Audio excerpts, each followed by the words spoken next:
be Kingsgate. Yeah. They Park Houston now. We used to call them Kingsgate. All this was known as the Village. Yeah. You know what I'm saying? Yeah. And then we came out with the album, the DEA album. I got out of jail, it's called Dead End now. Yeah. You know what I'm saying? So but it was Dead End Records. Yeah. But it should be a dead end though. Yeah. You know what I'm saying? You couldn't go no farther down Martin Luther. This is the backside. But if you went down Martin Luther King, you couldn't go no far past this street. That's why we called right it. Here. Yeah, it'll stop right there. You know what I'm saying? Now they kind of opened up Martin Luther King a little bit to go to Alameda. The Dead End Alliance, it started out with me, Hawk, and Lil KayK. We was the Dead End Alliance, us three. So what's your earliest memory though with that? I'm sitting down making, I had a tape called Popped Up and Smoked Up. And I was doing the taping at the particular time. We said we're not gonna freestyle, we're gonna write our rap down for a minute. You know what I'm saying? So on Popped Up and Smoked Up, me, KayK, DJ Screw, and Big Hawk, we wrote our verses. And people started, when he started selling the tape, a lot of people started liking it. So one day Screw called me, and he was like, you know, they wanted us to perform at a club called Boomerang back in the day. They wanted us to perform a song off of just the tape. We not pushing nothing, we not rappers, we not anything. And we like, man, you know, hell no, you know what I'm saying? That ain't what we do, you know what I'm saying? But at the same time, me, KayK, and Hawk, we started rapping it at the house, and we was smoking, getting high and shit, rapping. And we went out and did the show. The show was a hit, you know what I'm saying? And we formed an alliance. Then we went to the All-Star game in San Antonio. And while we was out there, we was riding back. KayK came over with the sun, hit the fade, so we were just playing around. He was singing in all kinds of different ways, just playing with it, you know what I'm saying? And when we got back, we went cut the sun, hit the fade. That was the first record. That was the first. So it was me, Hawk, and KayK, and Screw really made us realize that, hey, this can work, you know what I'm saying? You could be a group, and we never thought about that. So Hawk and them stayed. This is where they stayed at first. Yeah. Like in this breezeway, no, the next side over to the left. That's where I first met them. You know what I'm saying? We always. What was Patrick Hawkins like? Patrick Hawkins was more like the bigger type, big old dude, real playful. Yeah. Like to stay clean.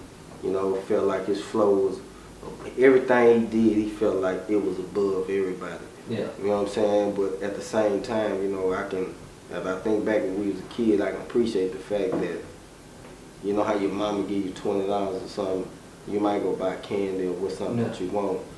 Pat would go to the flea market, catch the bus to the flea market. He would get that tape or that record that was jamming. You know what I'm saying? He would sit on the porch and make different little, you know, he was like a little DJ back then. So he always had the love for music, and not only did he have the love for it, he would spend his money on it as a kid. When you're a kid, you don't spend your money on things that you really wanted. Right.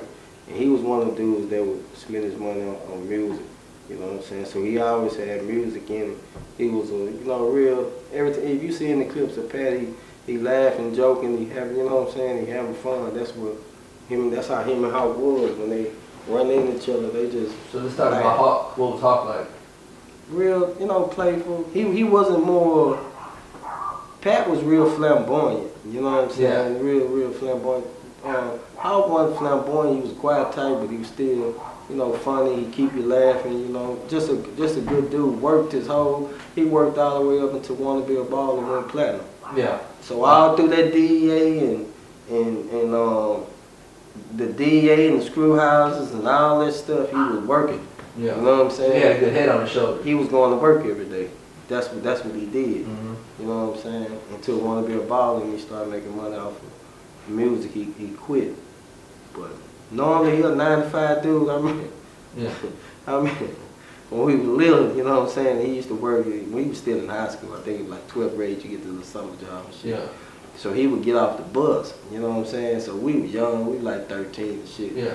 You know what I'm saying? At the front of the bus on MLK, and we would chase him all the way back to, you know, back there when I tell you they stayed up on the little thing. He would get out, he would bust out laughing because he know 3-4 us. We young, we're gonna chase him. We're gonna chase him from now, man, all the way to the back. He gonna be laughing. You know what I'm saying? His whole thing, he getting out work now. Yeah. As soon as he get out that bus, he gotta run. We're gonna chase him. Yeah, man. So I I mean, how was my dude, man? How was my dude, man? For real, he was like my big brother, my best friend. He was the one person that I called out the whole entire time I was locked up. You know, it's time that I called him. He in Mississippi or Arkansas or something. And it's Mother's Day tomorrow.